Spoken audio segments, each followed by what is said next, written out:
We've now left Litang and on our journey towards Yading in the Shangri-La area.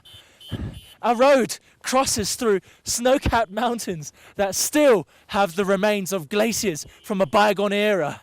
We're now 4,700 meters high, and this kind of scenery, all of this, will become more and more common as we drive towards Yading and its 3 sacred peaks. I'm Tianran, and welcome to Travelogue.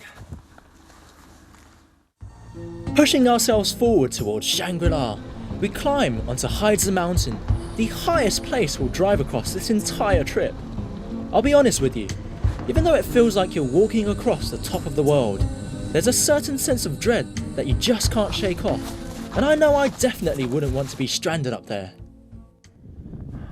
Oh! We're on Heizi Mountain, which I'm told is 5,000 meters high up, and all I can see around me is barren rock, snow, and this kind of ice wasteland. But I can't believe that even this high up, you can see a road paved all the way over there into the horizon, and power lines behind us, and right here, someone's actually inscribed a Tibetan mantra on this huge boulder. I can't believe it. This feels out of this world. And I'm also freezing, so I need to get back to the car.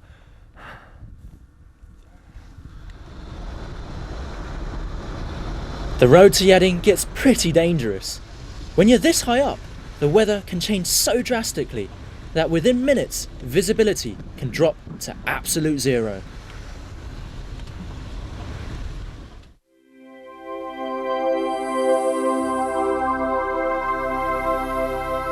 We had to get up at 5:30 in the morning, and it's so cold I can't feel my toes. But we've driven to the top of San to watch the sunrise over the mountaintops, and it really is very, very beautiful. Shangri-La is a place known by many, but understood by few. It's originally from the book Lost Horizon by James Hilton, and is a mythical paradise hidden from the outside world, where people apparently live forever. It's hard to say where Hilton got his idea from, but some believe it refers to Shambhala, a pure land in Tibetan Buddhism where all the inhabitants are enlightened. Others consider it a state of mind. However, I've been told that Hilton was in fact inspired by the accounts of Yading and its mountains written in 1928 by American explorer Joseph Rock. The 3 sacred mountains found here represent the bodhisattvas of compassion, wisdom and wrath.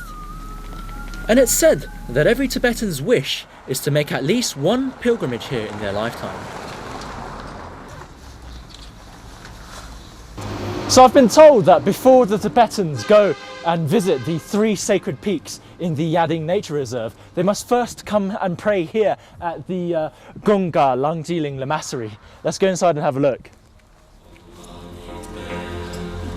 Since ancient times, pilgrims have come here to burn incense and gain blessings for their visit to the sacred mountains. Built in the 15th century, Gonggalangjiling is one of the biggest lamaseries in Daocheng, and it's well worth paying the 10 RMB entrance fee to come in and see the beautiful Buddhist murals, statues and practicing lamas. We're really very, very lucky, and I've been told that we've arrived at the end of a 7-day Buddhist ceremony. Now, the lamas must burn 1,000 of these yak butter candles and also make 1,000 sculptures of chortens out of tsampa and also yak butter, and recite sutras 1,000 times. Let's go inside and see. This entire ceremony, complete with ritual offerings, is being carried out because of one special item. Kept in a room unfortunately off limits to tourists, this lamasery holds a solid gold chorten with a bronze statue of the Maitreya Buddha inside, a gift from the 5th Dalai Lama. Maitreya is a future Buddha who's prophesied to appear on earth after Buddhist teachings have been forgotten, and since his statue is too heavy to bring out, the lamas here make chortens as a substitute. These sculptures that look like chortens, the stupas that we see outside, are offerings to the Buddhas, and they're made of tsampa and yak butter, and each of them represents something. This circular thing in the middle represents the wheel of transmigration, the wheel of existence in Buddhism, and then above it, the moon and the sun at the top.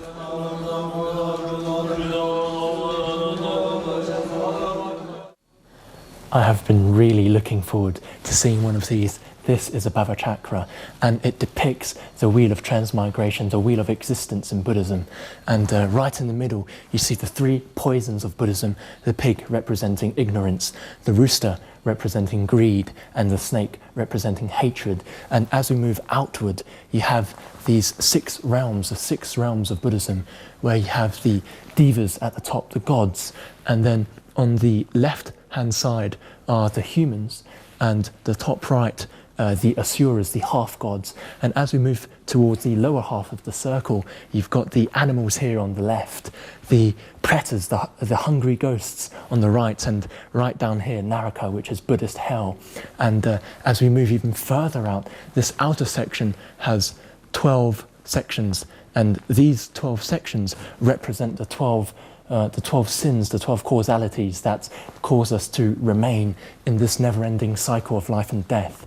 And right at the top, you have this kind of scary figure, the three-eyed figure. This is usually the god of death, Yama, who holds onto the wheel of transmigration, which represents the fact that life is transitory, that everything is impermanent. Legends say the Buddha himself created the first Bhava Chakra, and I found myself awestruck by the complex yet perfect clarity of its design. Some say that if humans are able to rid themselves of their worldly desires, they stand the best chance of becoming enlightened and escaping from the never-ending cycle of life and death. Departing from the Lamasery, we head towards Rura, which lies in Shangri-La County.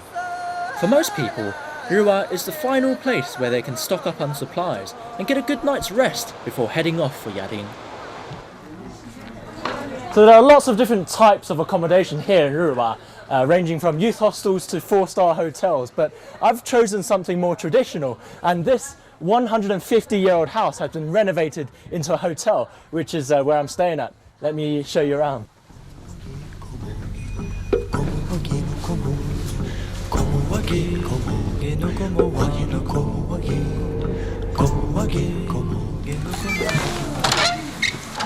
Alright guys, come inside. This is my room. Everything here is original except for the furniture, they're all new. And I've got all the mod cons, I've got a flat screen TV. Let's go check out my shower. You see, this is nice. Honestly speaking though, all of this doesn't come cheap, and it costs around $100 a night to stay here. But honestly, if you're going to come here, you might as well sample the traditional Tibetan house and traditional Tibetan culture. And if you look outside, all the other houses are in the same style as well. I was really impressed by the design of this guest house, and loved the fact that although it looks like any other Tibetan house on the outside, its inside is that of a completely modern hotel. The key word here is convenience, and there are even prayer wheels on the floor above for the discerning Buddhist. Alright guys, this is the 3rd floor, and we've got a really lovely terrace here, and since we're in such a central location, I've got a really nice view of the old style Tibetan houses and then the mountains surrounding us on all sides. It's a really nice view. There's another reason why I chose this place, and if you see these guys outside, you simply must join in on the fun.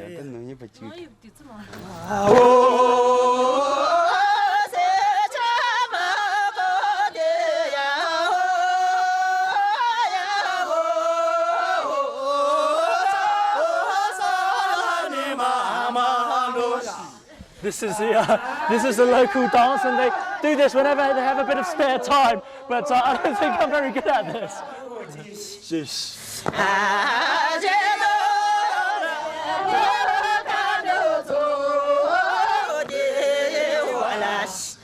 Although I have no idea what they're singing, apparently they're singing these songs that are meant to be very beautiful, and they're meant to be poems as well. You'll often see guests and locals dancing outside, as it's one of the best ways to get a taste of everyday Tibetan life.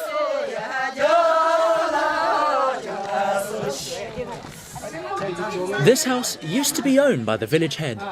These days, he lives in a modern building nearby, but he still treats this place as his home and often comes over to eat and chat with his family and friends. After a long round of dancing, we're going to sit down to some Tibetan-style dinner, so Plush modern rooms and a genuine Tibetan experience. You really can have the best of both worlds here.